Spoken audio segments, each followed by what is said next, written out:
We went to the doctor, and the emergency room doctor. He was a very intuitive doctor. He first thought that, I told him, I think I've just got the flu. Maybe you could give me a shot, and I'll be on my way.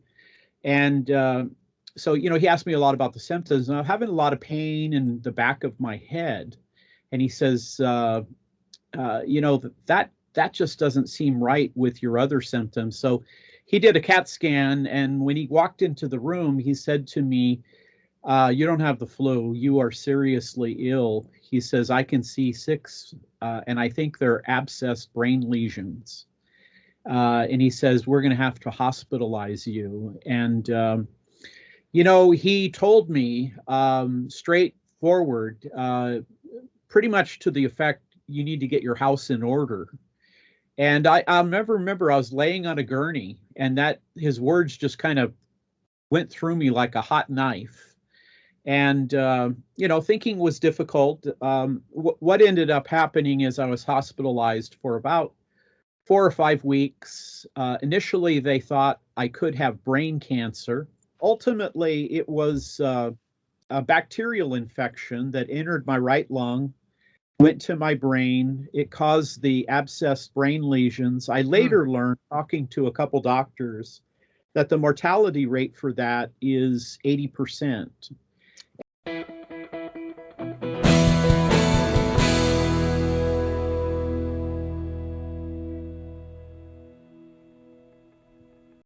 Good day, everyone. This is Lenny Esposito with Come Let Us Reason Together. I'm here with my good friend, philosopher Ken Samples from Reasons to Believe. Ken has been practicing Christian apologetics for many, many years, brought up under the tutelage first of Walter Martin and CRI, and then went out on his own and now is with Reasons to Believe. I'm just really excited to have him here as someone who not merely defends the faith as a practice, but lives it out and has experienced quite a bit in his own life of what it means to remain faithful to the God to whom you're called. So, Ken, thank you for being here. Welcome. I'm so excited to talk with you again. Always good getting together. Well, Lenny, it's my pleasure. I've known you a long time, and you do really good work. And I'm always encouraged when I read your articles and when I hear your talks. So this is enjoyable to be with you.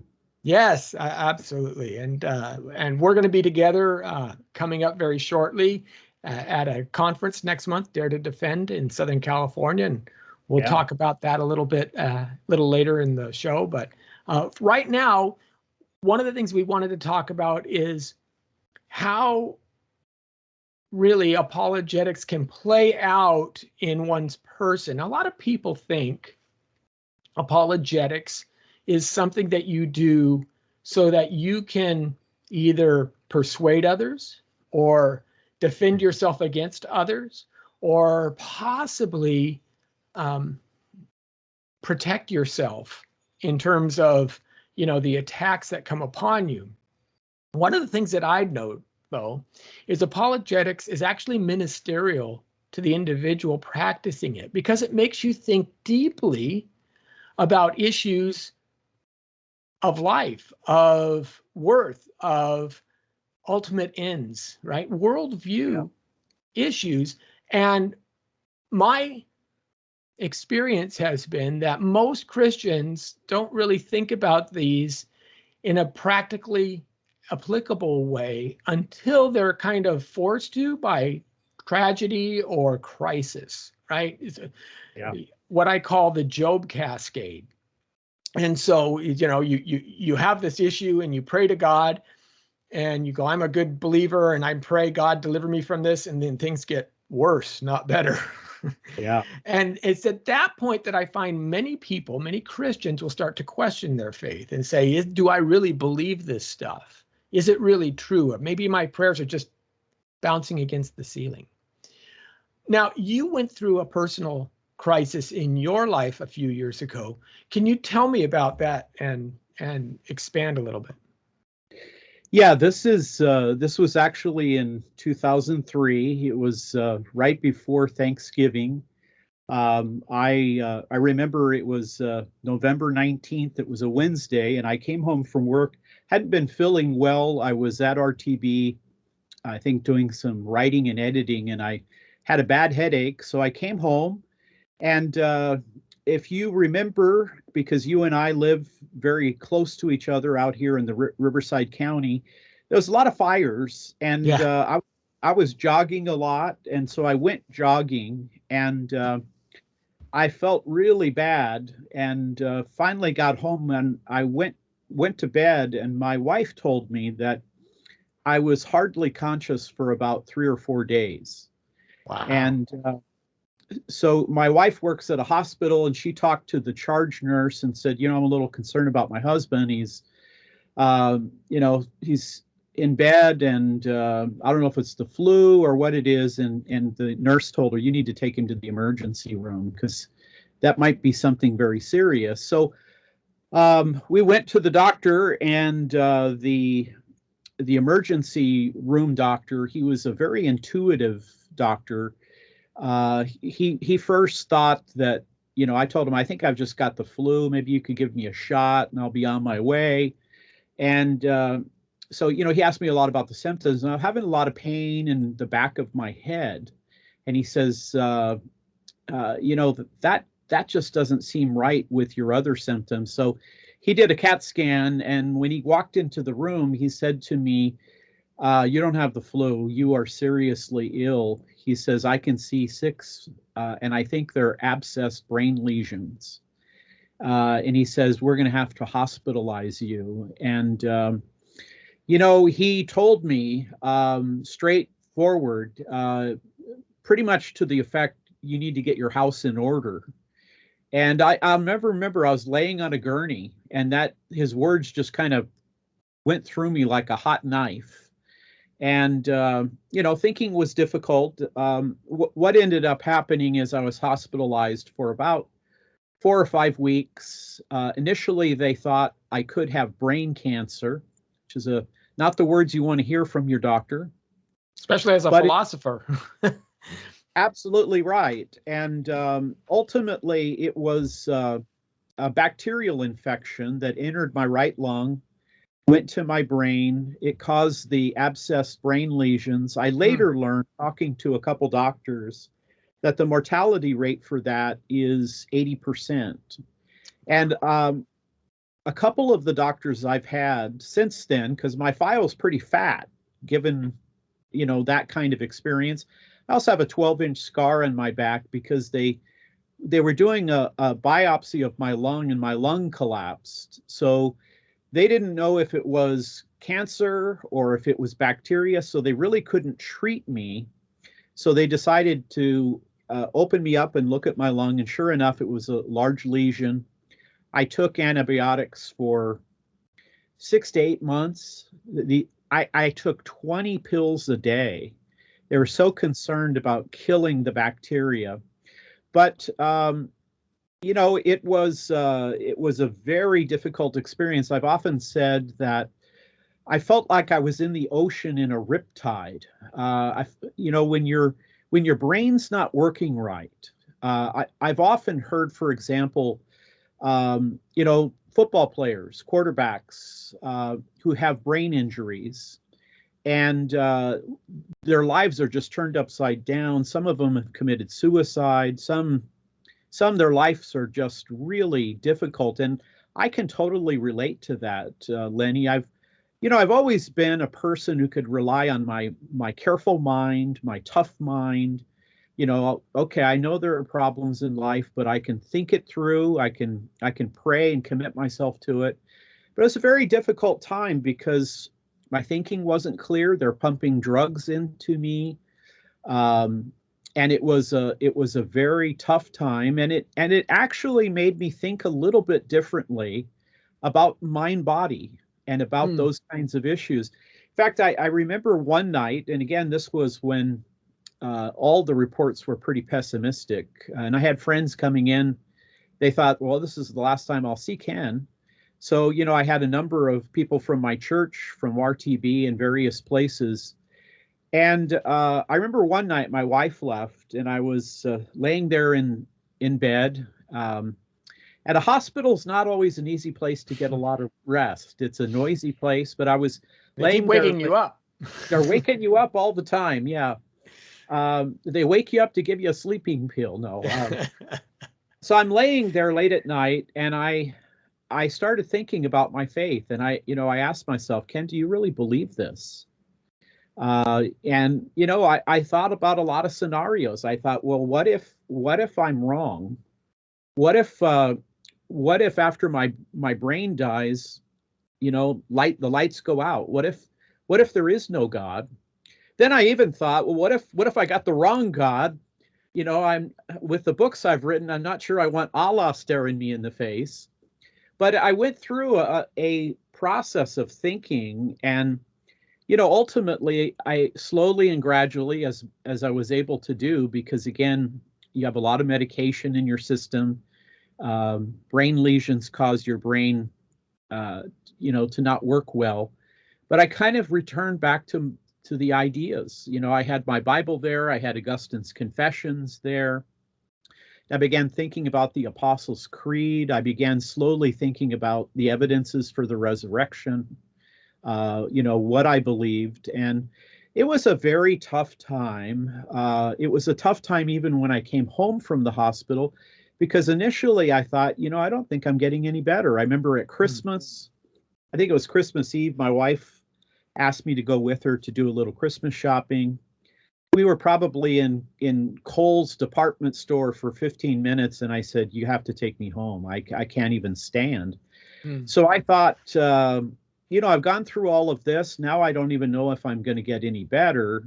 So it was a tough time, and also it was a very difficult time for my family. And that's a lesson I learned too, Lenny, that when you suffer, it's easy to think that you are suffering. It's all about your difficulties. But later I realized that my daughters and my son were suffering, that my wife was suffering, that people who had known me and whom I taught and encouraged and interacted with, they were hurting. And so I thought, wow, suffering is much more profound, I think, than even you and I, who, we work in philosophy, we work in the field of the problem of pain and suffering and evil. And I think a very important thing that came out of it too, Lenny, is I have a much greater awareness and desire to empathize, to recognize people's suffering, and to try to help them, to try to encourage them, to be supportive. So, boy, I would never want to do it again, but I think it turned my life upside down. But I think in many ways it transformed me. And there's a lot of suffering. I mean, I think it was Rousseau who said most men live lives of quiet desperation. Well, in a pandemic time, there's a lot of people hurting, a lot of people suffering.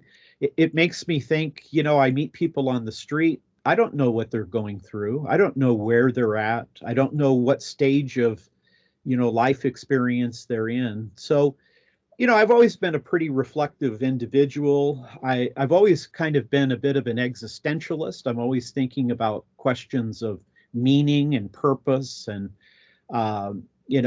where I'm at in my life. And so it was a big event. And I guess another element I would add is I didn't know how many people I knew or how many friends I had. I remember my wife said she was just inundated with calls where people were, "How's Ken? How's Ken?"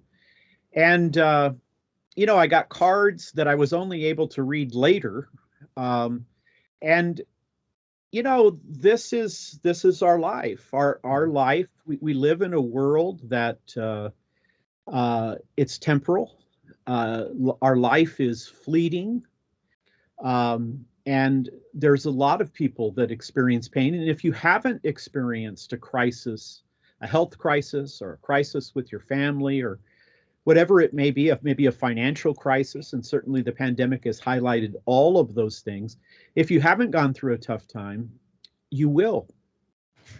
And I just kind of had to bear down and look at what do I believe and why do I believe it and how do I embrace this? Because initially I thought I was going to die, and I thought I've got to prepare myself for this. Oh yeah, I completely agree with you. I tell the story of when my wife was delivering our third child. It turned out to be an emergency C-section. She was in a crisis point as well. You know, here we're going to the hospital. She's only 38 weeks, but we thought she was getting ready to deliver. And so we were excited about the idea. Then all of a sudden they say, no, her blood pressure is almost at 200. Wow. Her oxygen levels, which you need about 15, 16 to be considered normal. 5 is considered life supporting. She was at 4.3. They delivered the baby in a minute 37. He was only 3 pounds 15 ounces. And I remember sitting in a darkened LDR room because she's in the OR at this point. Yeah. I'm just sitting there going, what happened? You know, Yeah. why did this happen? Why would God let these things happen? Now I'm in danger of losing 2 lives, not just one. And I remember thinking, well, I can't doubt that God exists because I've looked at all of the arguments, and I've looked at the arguments from the best elucidators of the arguments from the other side. And I found their arguments come up wanting. So I can't doubt that. And I can't doubt that Jesus rose from the dead. I know that to be a fact of history. So what am I left with? I'm left with, I don't know what God is doing, but I know he's there. Yeah. And that's just one of the things that I mean when I say it breaks my heart to see that people don't even look to these questions until they're in a state of emotional turmoil, because that's the worst time to try and deal with very sophisticated, very difficult arguments. You're not thinking clearly at that point. And I was blessed to know that I had, at a time where I could reasonably and rationally look through them, at least weigh them. And from that, then I can start drawing conclusions.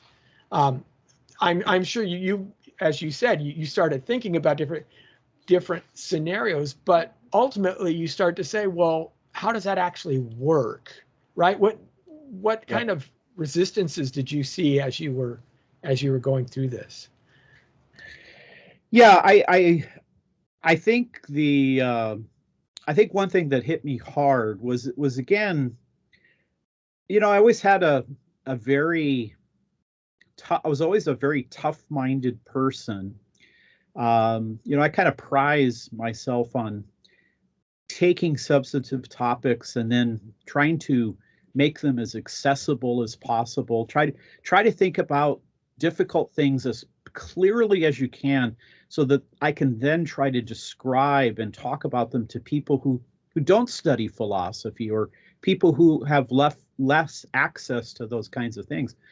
But when my brain was really in deep crisis, I knew what I wanted to think, but I felt like I was being pulled, jerked, like you would when I've gone, boogie boarding at Seal Beach, and the ocean just kind of yanks you from one direction to the other. I think one thing that came out of it was I began thinking, and certainly it's been a few years that I've thought about these kinds of things, but I began thinking a lot more about what does it mean to be a human being, and what is the relationship of my soul to my body? What is the relationship of my mind to my brain? And I was certainly at the time a mind-body dualist. I had studied naturalism. I had studied, various forms of materialism, and I thought all of those were inadequate. But I think that out of that type of experience, Lenny, I began kind of looking at Thomas Aquinas's perspective of that we're a unique union of body and soul. And I think it's easy as a Christian to kind of, I never thought I had a soul floating around in my body, but I began thinking there is a much closer relationship that we are in flesh souls. And I began thinking that too, that your body is you and your soul is you. And it encouraged me, I think, to reflect more about what is the Imago Dei, what does it mean to be a human being, how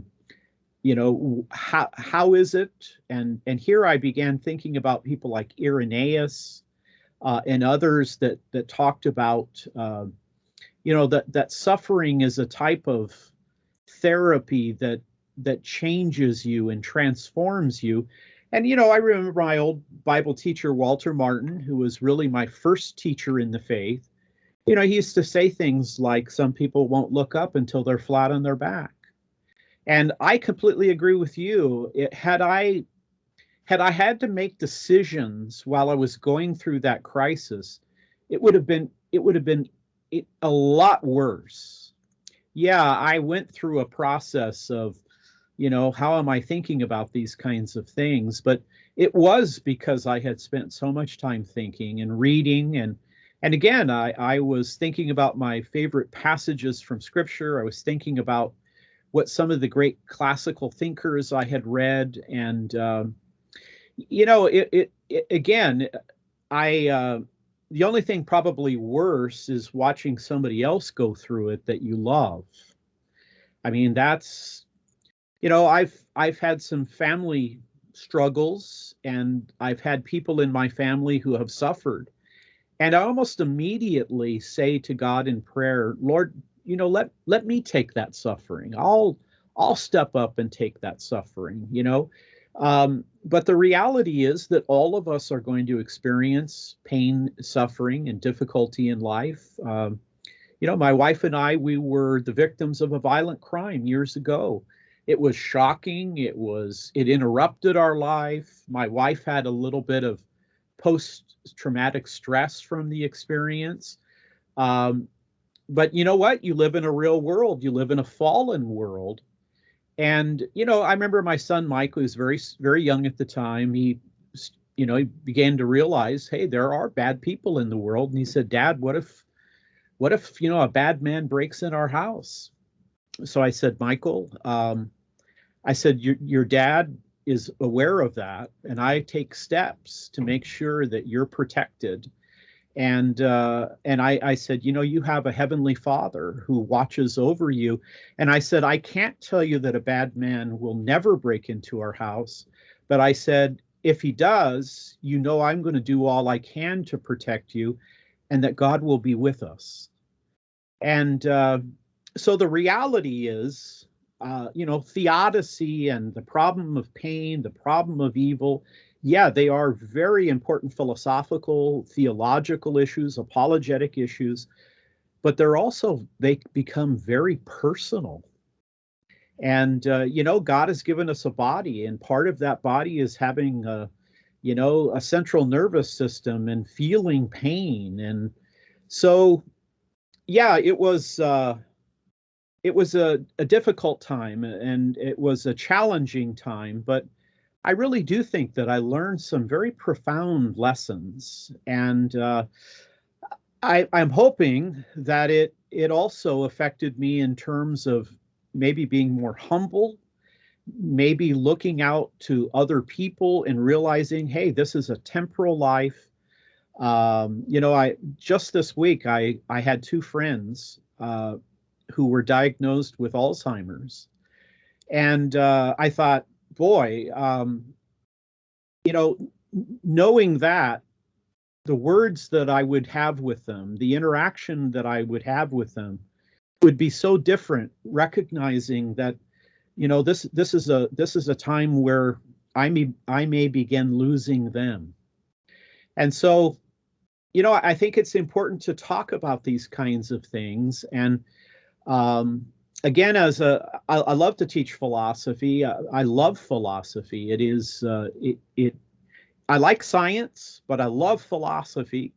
I probably love philosophy almost as much as theology, but these things challenge me not only in my mind and in my intellectual life and how I conduct, my apologetic ministry, but again, these were very existential events, and so it kind of touched my inner Kierkegaard, if you will. Well, we'll take a leap there from that mention into no. I did want to point out though that I wonder again if people think about the opposing view. We live in a very privileged era. Matter of fact, we had a discussion a year or two ago about the sickness of self and how selfishness is rampant in our society.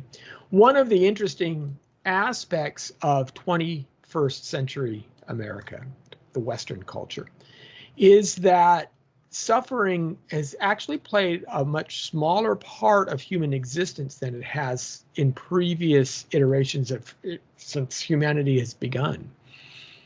And I think about that and I worry because there are unique lessons, as you say, that suffering can teach us. And if you think about even rearing your kids, if you shelter your kid, if you shelter your child from all pain and suffering, all ramifications of maybe even bad actions, what you actually get is a spoiled child. And you get a child who definitely doesn't know how to recover if once they're out on their own, a tragedy occurs. And I worry that what we see in our society, we see depression rates up dramatically. We see people who are, the pandemic, as you said, has uncovered a real fear in individuals about not feeling safe. There's a what they call an era of safetyism that we live in, where it's safety uber alles. And past generations didn't think like that. There were values.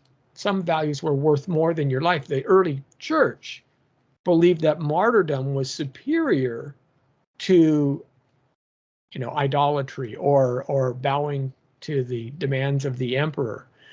In fact, they make the point in the scriptures, even in the book of Acts or in the book of Revelation, that if they take your life, that's as far as the devil can go.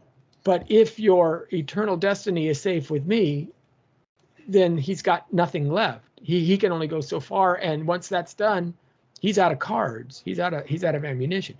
And we are very, very scared, it seems, that could be the case, that we could uncover pain. And I tend to call it the conceit of affluence, that we think that we can control everything. We think that we can, we can stop this COVID-19 thing. We'll just put down these, incredibly severe lockdown procedures and things like that, and we'll be able to stop it with our minds. And there's a conceit there. There's not an acknowledgement of God, which was what previous generations would do.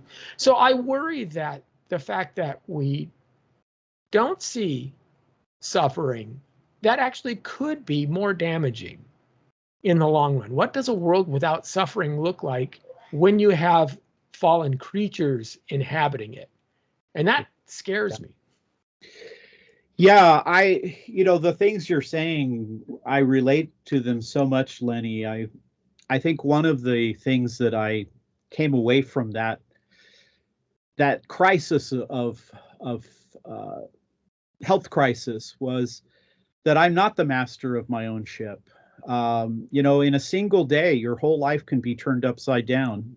Here your wife is pregnant, you're excited about having a third child. Something goes wrong, you're thrust into a whole different set of scenario. I may lose both of them.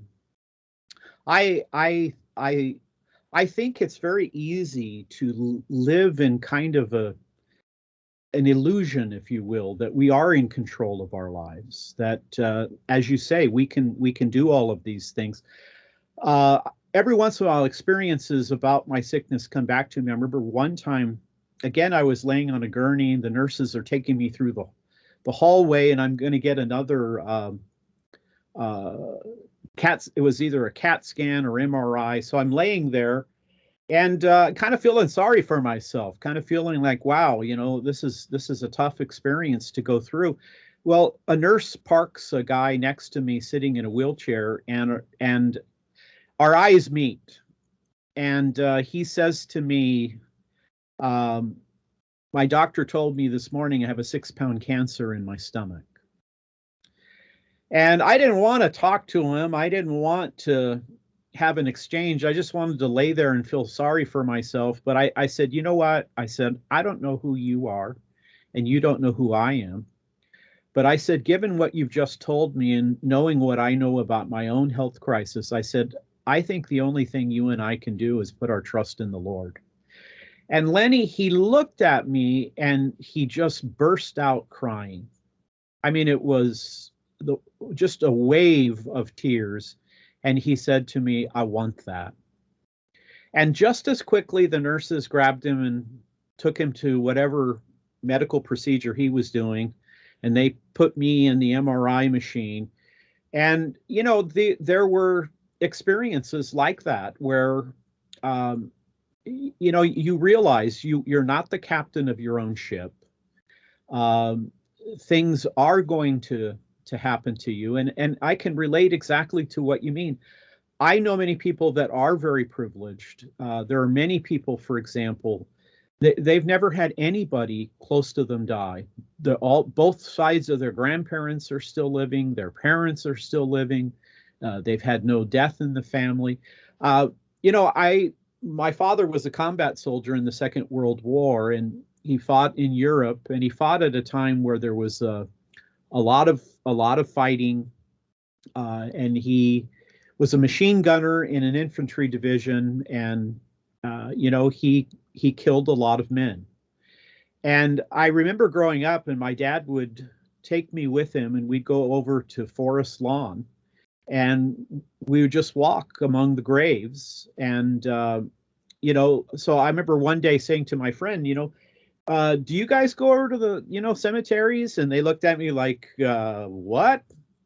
My dad had seen a lot of people die. My dad had realized that he was mortal. I think he probably felt a little bit of survivor guilt. And I know, I remember one of the last conversations I had with my dad. This is like 40 years after the war had ended.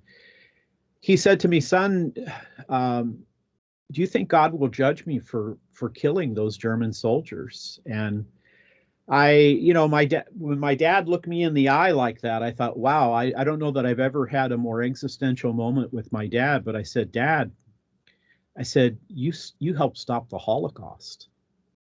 I said, you had to do that. And but I could see he was right back there in his mind.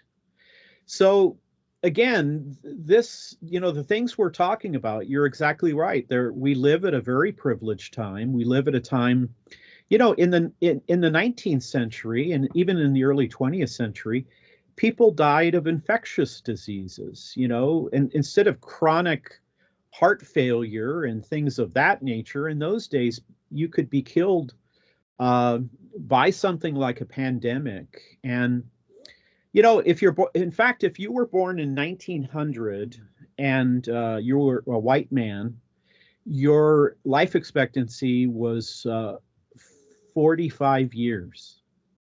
Now, today, if you're born today and you're a woman, maybe you're Seventh-day Adventist, you might double that 45 years. Um, there are a lot of advantages, but I think at times, because my parents grew up during the Depression. They had it tough in West Virginia. I remember Eleanor Roosevelt said when she visited West Virginia in the early 30s, some of the worst poverty she'd ever seen. My parents had gone through a lot, and my dad went through a lot, and it does something to your character. It forces you to look at things and make decisions. And I want to be an honorable man, Lenny. I mean, yeah, I like it when people buy my books and say, hey, that was a great argument, and I appreciate the way you've helped me understand Christianity. But at the end of my days, I want my wife and my kids and my friends to say, my husband, my dad, my friend, he was an honorable man. And he was a man who loved people and cared about people. And I don't know that you can learn those lessons easily. And but I know that sometimes going through difficult times teaches you those deep lessons. Yes, absolutely. And I think it's interesting you bring up the war experience. And it seems also that some of our closest human relationships are forged in those very crucibles of pain and fear that, say, uh, foxhole buddies, Yeah. share. And I'm sure your dad could tell you that the guys who were with him in his unit, they were closer than brothers. They were Yeah. seared together. And again, we see that there's no so suffering actually will promote certain goods of the human spirit, some of the things that we value the highest, right? You you show compassion. You can't show compassion unless suffering exists. You can't have empathy. You can't again. A lot of the greatest virtues only happen through the crucible of suffering. So I think that's Yeah. an interesting point. I did want to pivot over to your question on mind body, or your comments on mind body, because I think it's interesting. Uh, so there's, and I don't want to get too technical. There's a whole lot of different ideas out there, but um, usually broadly, there's the idea that the mind and body are different, say, substances, right? The substance dualist position, that they're different, they have unique properties, but mind and body is definitely what we are. We're a human being composed of mind and body. The Thomistic position, hylomorphic dualism, is the fancy name for it. It draws those a little closer. They're not quite separate substances. They're inter dependent substances, I guess would be the best way to frame it. But then there are those who believe in materialism, and mind may be something that appears out of a certain grouping of material, epiphenomenalism. Right. And they would point to things, and then there, of course, there's just pure materialists who don't believe mind is anything other than electrical connections happening in the brain. Those are kind of the four areas broadly that we talk about. And some folks will point to the fact that brain damage or brain issues will affect character, will affect things that would be associated with the person or the spiritual or the mind-driven stuff. First of all, did you see any of that? Did your personality change? Did your outlook on the world for that period in which you were fighting this and had these legions, did that distort or change you in any way? And how would you answer someone who said, you see, because there's a change in the physical, it proves that the mind is merely an outworking of the physical? Yeah, there's a couple things I think I would talk about there. I think with Aquinas, one thing that hit me about his discussion, Aquinas says that in the intermediate state, so after death, but before the final state, before we're reunited, our soul is reunited with our body. Thomas said that we're not fully human without our body. And, I don't think my position about Christian anthropology changed that much as I saw the idea that I am an in-flesh soul. There is a deep unity in that kind of context. Well, I think I did change. My wife and people who knew me picked up very quickly on a greater sense of empathy. Um, it's very easy, I think, when you are an intellectual type, you're a bookish type, you love ideas. Um, I think it's easy to live in the world of ideas and not realize that you also need to live in the world of people and relationships and interactions. And I think my wife and even Hugh Ross said that they noticed a difference in me. They saw a different side of me. And so I certainly think those things were there. Interestingly, I had an experience I didn't talk about. It concerned me that the 6 months after I got out of the hospital and started recuperating, I felt like there was noise in my mind. Um, uh, yeah, I'd be in a meeting and voices and kind of blending together. Then I was watching one of the Bourne movies. You know how they move things around very quickly. I was like, whoa. Uh, and I thought to myself, is this something that's affected my brain? Is it permanent? Will I be able to, remember all the Laker players and numbers and statistics and all of that kind of thing? And then one day I was at a restaurant and the noise just went out. In fact, I almost heard the sound blip, and I was back, and it was, oh, this is how it feels.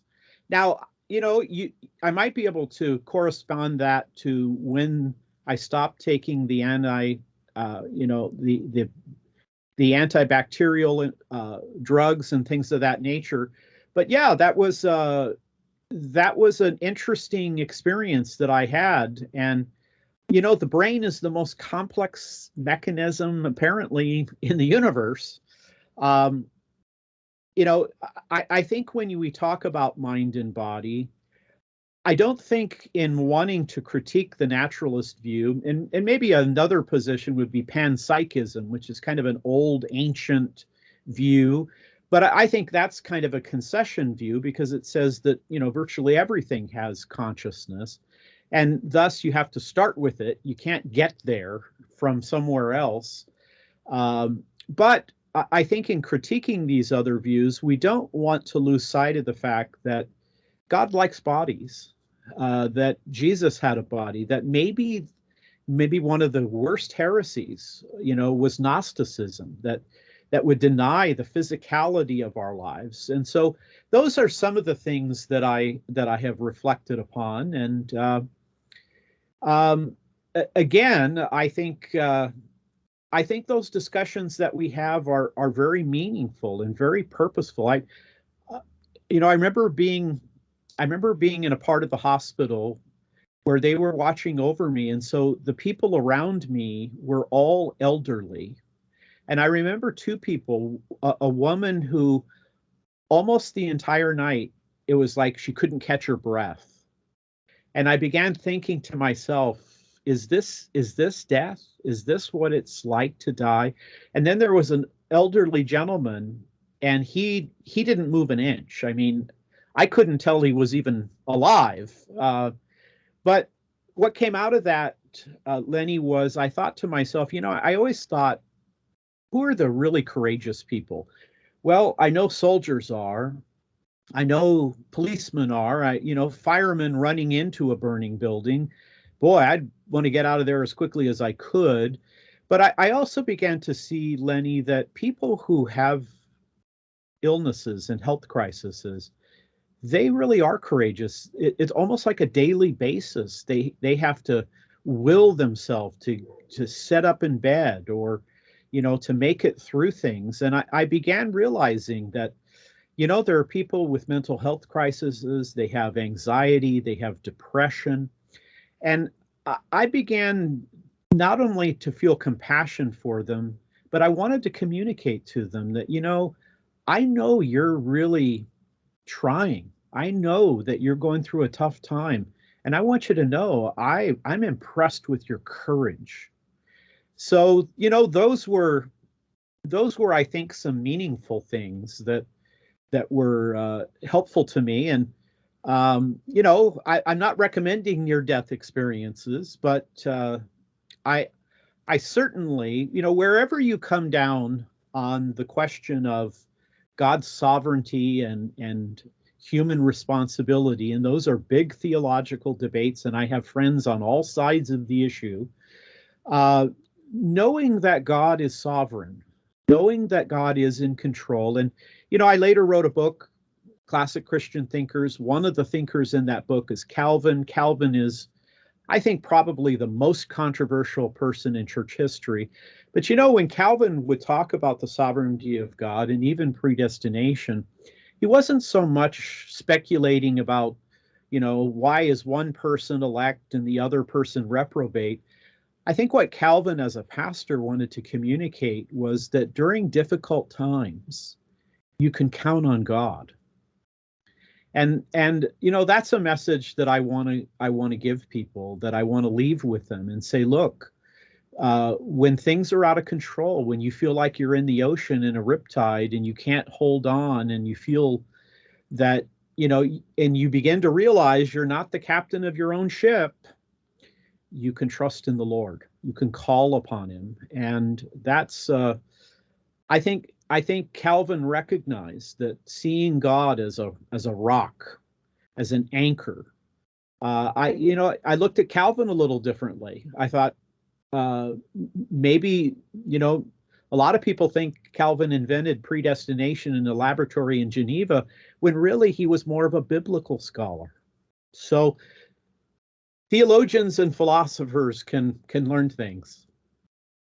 Absolutely, absolutely, and it's again, I think this is a great discussion. I love the way you've placed it. It really helps it summarize where a lot of people who may be struggling right now, who may be suffering, who may be going through things that they don't really understand, and perhaps are starting to doubt God. I think it's important for them to hear that not only is there light at the end of the tunnel, is there that suffering ultimately will end one way or another. If you're a child of God, suffering is going to end. It may, as the martyrs have shown, end in death, but it's only a temporary death.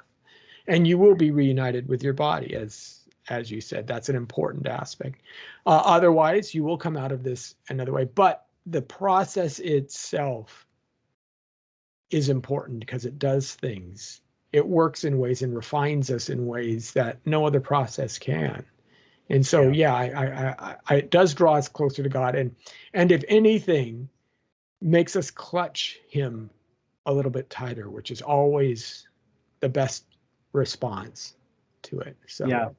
Augustine said that suffering was a severe mercy. It's severe because it hurts.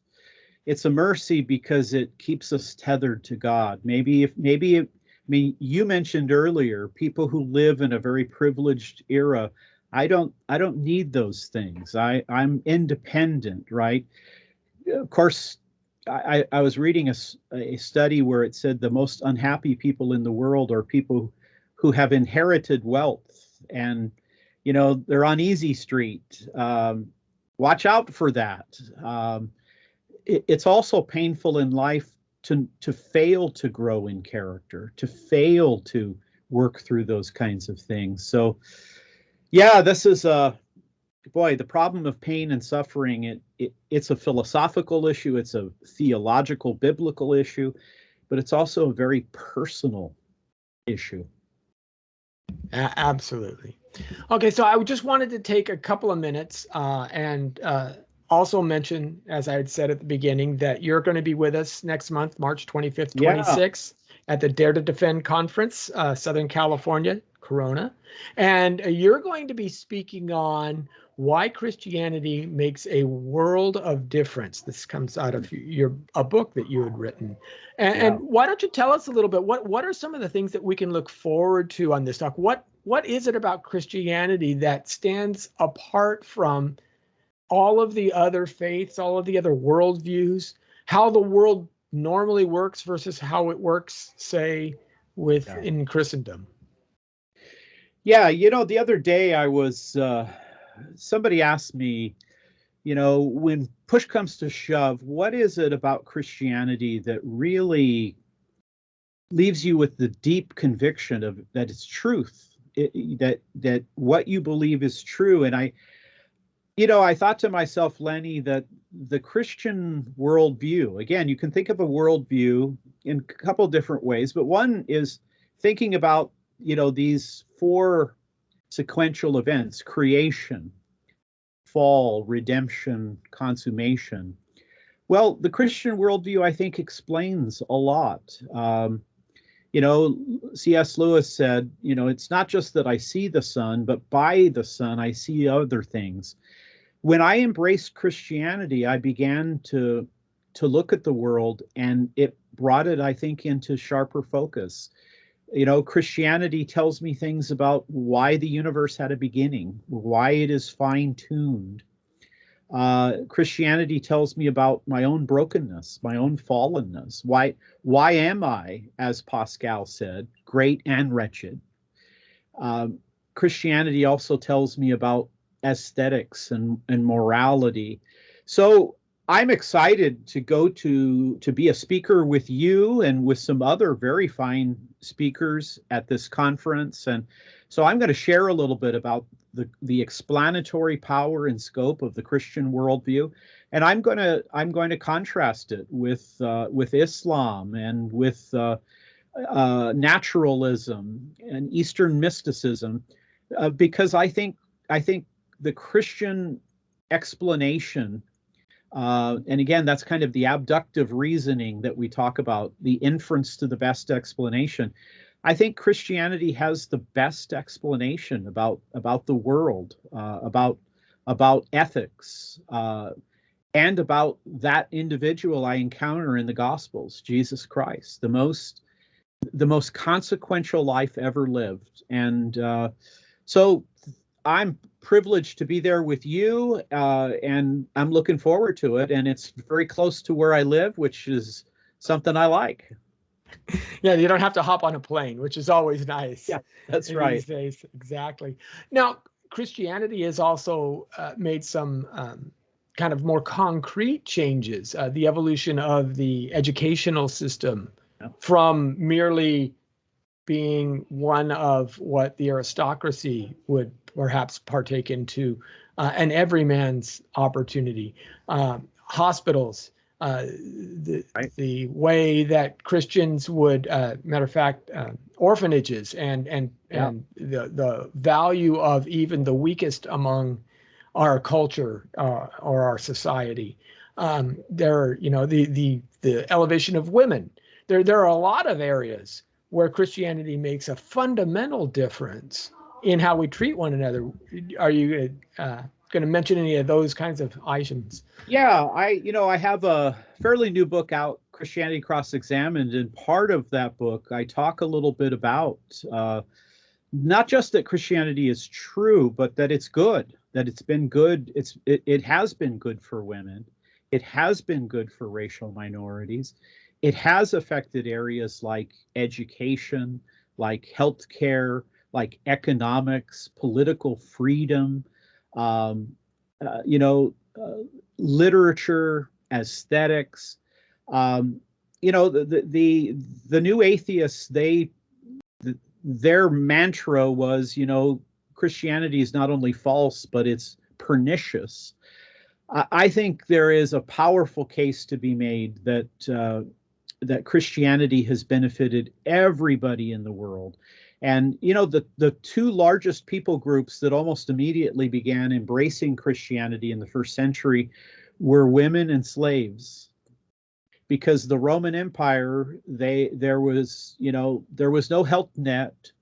The Roman Empire, women had very little value. Children, you could, if you didn't want to keep your child, you could leave them.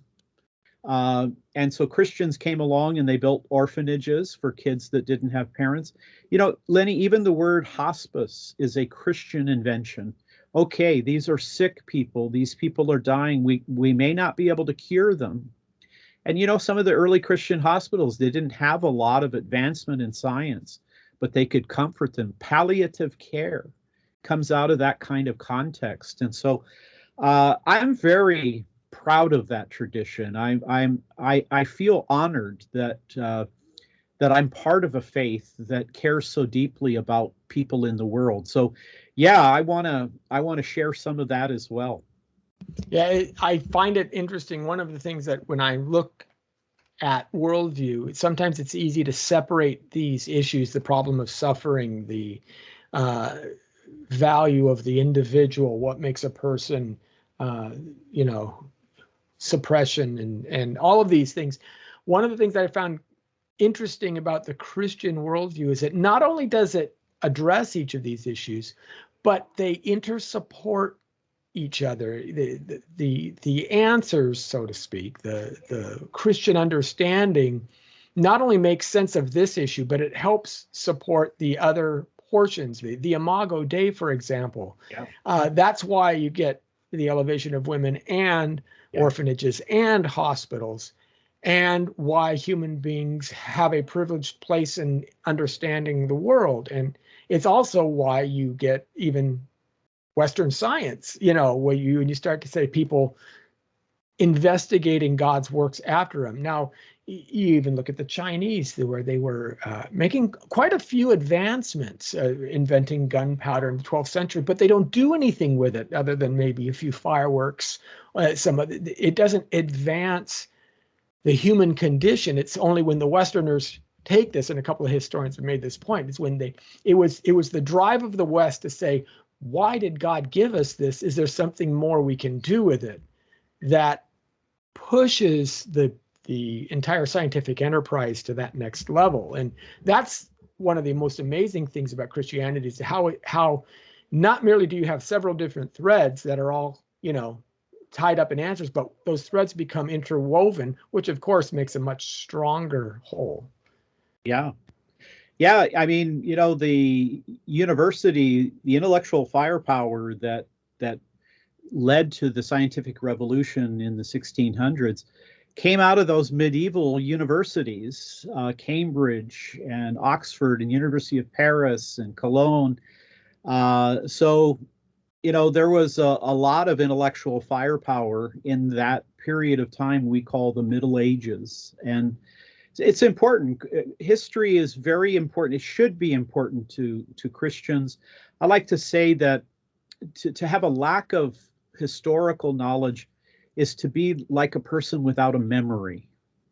And you know, so Christians today face some challenges with the present culture that we're encountering, but there's a lot to learn from the past. There have been, you know, and even some bad lessons that we can learn as well. And so, yeah, I'm excited about talking about these things. I from an apologetic point of view, Lenny, I think we can't just talk about the truth of the faith.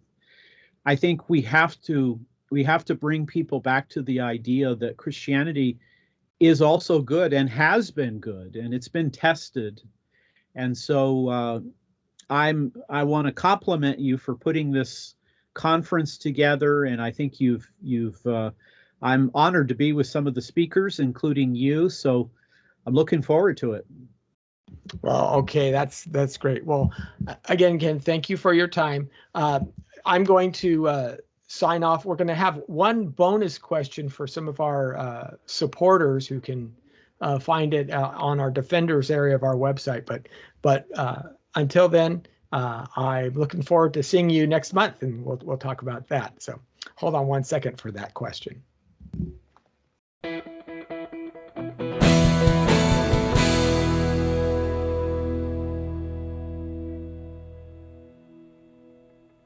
Thank you for watching this Come Reason video. I hope you enjoyed it. If you'd like to see more videos like these, consider subscribing to our Come Reason YouTube channel by clicking on the subscribe button. And you can follow us on social media. Lastly, if you'd like to help keep these kinds of videos free, consider providing a donation by clicking on the donation button beside me. Thank you.